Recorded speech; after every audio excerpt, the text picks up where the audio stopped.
Ini kok kakak, katresnanku kuwi gedene sak kuku ireng lho kakak. Dadi sak kuku Tegese kuku kuwi nek dikenok tukul meneh ora ono kae ngono. Oh, tegese tresnamu kuwi tanpa aku. Iya kakak.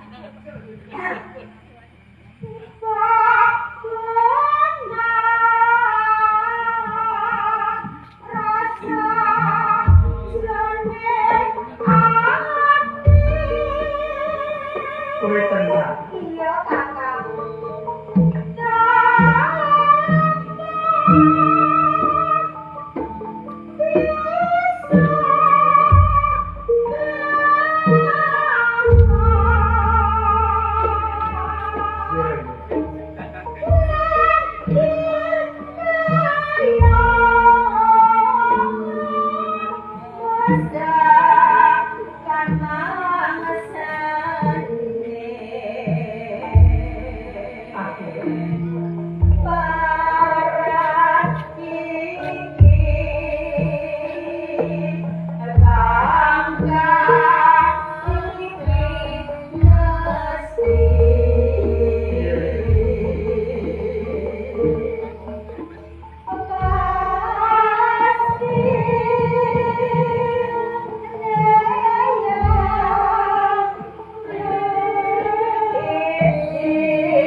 Prasetyaku ing jagat kaya kanggo melang iki ora ana priya kang tak tresnani lan tak bedeni kejaba kakang jiwa ragaku tak pasrahake marang sampeyan Semoga aku